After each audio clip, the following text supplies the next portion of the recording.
Welcome to Thulasi homemade சமையல். இப்போ நம்ம பார்க்க போகிற ரெசிபி காலை உணவு. காலையில் நான் என்ன சாப்பாடு செய்கிறேன்னு காட்டுற போகிறேங்க. அதுக்கு உருளைக்கிழங்கு மசாலா குருமா வைக்க போகிறேன்.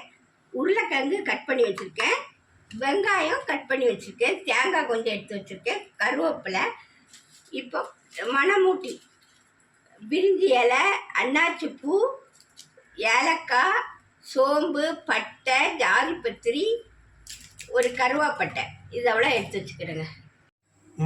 ஒரு குக்கர் எடுத்து எண்ணெய் ஊற்றிருக்கேங்க. இப்போ நம்ம இந்த மசாலா எல்லாத்தையும் போட்டு வதக்கிடலாம். கொஞ்சம் பொரியட்டும் பாருங்கள், நல்லா பொரிஞ்சு வெடித்து வருது பாருங்கள். இப்போ வெங்காயத்தை எடுத்து போட்டுக்கலாம். ஒரு கருவேப்பிலையும் வெங்காயத்தையும்,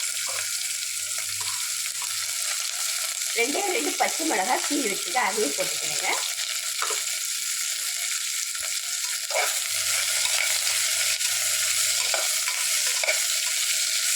எனக்கு கொஞ்சம் வதக்கிட்டு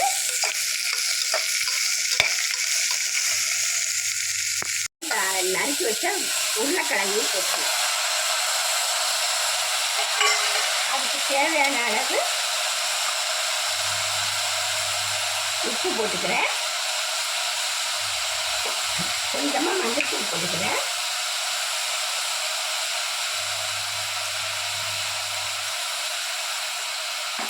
கொஞ்சம் மிளகாத்தூள் போட்டுக்கிறேன், ஒரு ஸ்பூன் மிளகாத்தூள் போட்டுக்கிறேன். காரம் பார்த்துக்கிட்டு அப்புறமா போட்டுக்கலாம். எல்லாத்தையும் கொஞ்சம் கிளறி விடணும். எண்ணெய் வதங்கிச்சு.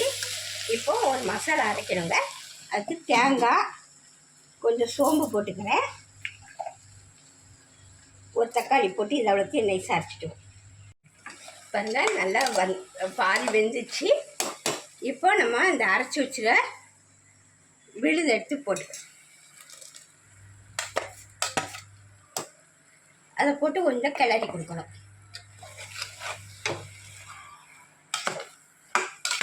கொஞ்சம் பச்சை வாசனை போடுறது வரைக்கும் கொஞ்சம் வதக்கிக்கிறேன். இப்போ அந்த குருமாக்கு தேவையான தண்ணி ஊற்றிக்கிறேன், வச்சு நல்லா கிளறி. இப்போ உப்பு காரம் பார்த்துக்கணும் பாருங்கள். தண்ணி ஊற்றிட்டேன். இப்போ கொஞ்சம் கொத்தமல்லி போட்டு உப்பு காரம் நீங்கள் பார்த்துடுங்க. கொஞ்சம் கம்மியாக இருக்குது, நான் போட்டுக்கிறேங்க. கொதிச்சு குக்கர் மூடி வச்சு ஒரு 2 விசில் விட்டுறணும். இப்போ நான் ஆப்பந்தாங்க சுட போகிறேன். அதுக்கு மாவு அரைச்சி வச்சுருக்கேன் பாருங்கள். நல்லா பொங்கி போய் இருக்குது பாருங்கள். இப்போ தேவையான மாவை மட்டும் எடுத்துக்கிறேங்க.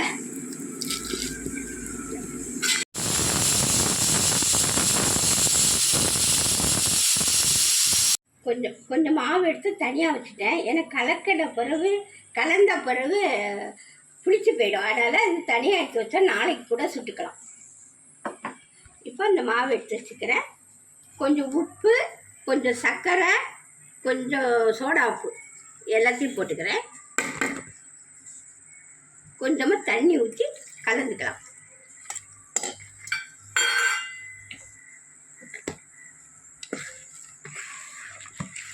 கலந்து ஒரு 10 நிமிஷம் இருக்கட்டும், அதுக்கப்புறம் சுடணும் பாருங்கள். குக்கரு ஓப்பன் பண்ணுறேன் பாருங்கள். குருமா ரெடி, கலர்ஃபுல்லான ஒரு குருமா ரெடிங்க. இந்த குருமா இட்லி, தோசை, ஆப்பம், பனியா எல்லாத்துக்குமே நல்லா இருக்குங்க. சாப்பாட்டுக்கு கூட பிசைஞ்சு சாப்பிட்டா சூப்பரான ஒரு ரெசிபிங்க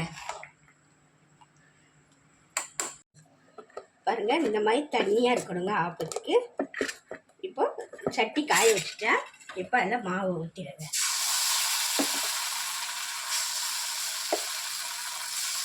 அப்படியே சுற்றிக்கிடும்.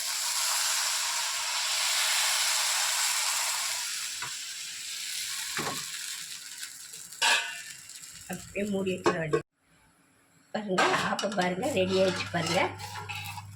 நல்லா பாலாக வருது பாருங்கள்.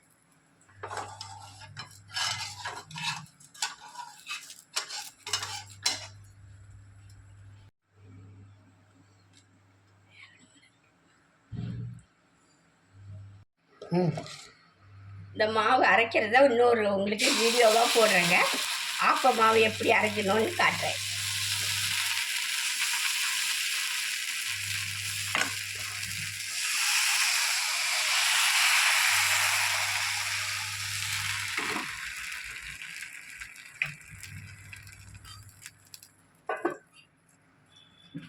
பாருங்கள், காலை உணவு ரெடி ஆகிடுச்சு பாருங்கள். குருமா ரெடி ஆகிடுச்சு, ஆப்பமும் ரெடி ஆகிடுச்சு பாருங்கள். ஆப்பம் எப்படி பாருங்கள், மெத்துன்னு இருக்குது பாருங்கள்.